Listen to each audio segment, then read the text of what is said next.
Social media ഇൻഫ്ലുവൻസർമാരെ ഉപയോഗിച്ച് പരസ്യം ചെയ്യുന്ന സ്ഥാപനങ്ങൾക്ക് മുന്നറിയിപ്പുമായി അബുദാബി സാമ്പത്തിക വകുപ്പ്. പരസ്യ പ്രചാരണത്തിന് ലൈസൻസ് ഇല്ലാത്ത ഇൻഫ്ലുവൻസർമാരെ നിയോഗിച്ചാൽ 10,000 ദിർഹം വരെ പിഴ ലഭിക്കും. ഇതോടൊപ്പം സ്ഥാപനവും പരസ്യ പ്രചാരണത്തിനായുള്ള ലൈസൻസ് നേടിയിരിക്കണം എന്നുള്ള നിർദ്ദേശവുമാണ് വകുപ്പ് ഇപ്പോൾ മുന്നോട്ട് വച്ചിട്ടുള്ളത്.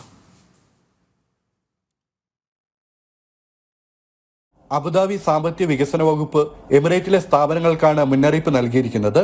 പരസ്യത്തിന് ഇൻഫ്ലുവൻസർമാരെ നിയോഗിക്കുമ്പോൾ ജാഗ്രത പാലിക്കണമെന്നും ഇവർക്ക് അബുദാബി സാമ്പത്തിക വികസന വകുപ്പ് നൽകുന്ന പരസ്യം നൽകാനുള്ള ലൈസൻസ് ഉണ്ടെന്നും ഉറപ്പുവരുത്തണമെന്നും അധികൃതർ വ്യക്തമാക്കി. ലൈസൻസ് ഇല്ലാത്ത ഇത്തരത്തിലുള്ള പ്രവൃത്തികൾ ശ്രദ്ധയിൽപ്പെട്ടതിനെ തുടർന്നാണ് പുതിയ സർക്കുലർ അധികൃതർ പുറത്തിറക്കിയത്. അനധികൃതമായി ഇത്തരത്തിലുള്ള പരസ്യ പ്രചാരണം നടത്തുന്ന സ്ഥാപനങ്ങൾ കണ്ടെത്തിയാൽ 3,000 ദിർഹം മുതൽ 10,000 ദിർഹം വരെ പിഴ ലഭിച്ചേക്കുമെന്നും പിഴ അടയ്ക്കാതിരുന്നാൽ സ്ഥാപനം അടച്ചുപൂട്ടുമെന്നും അബുദാബി സാമ്പത്തിക വകുപ്പ് മുന്നറിയിപ്പ് നൽകി. പരസ്യ പ്രചാരണത്തിന് സ്ഥാപനവും വകുപ്പിന് അനുമതി നേടണമെന്നും നിർദ്ദേശത്തിൽ പറയുന്നു. ജനം, ദുബായ്.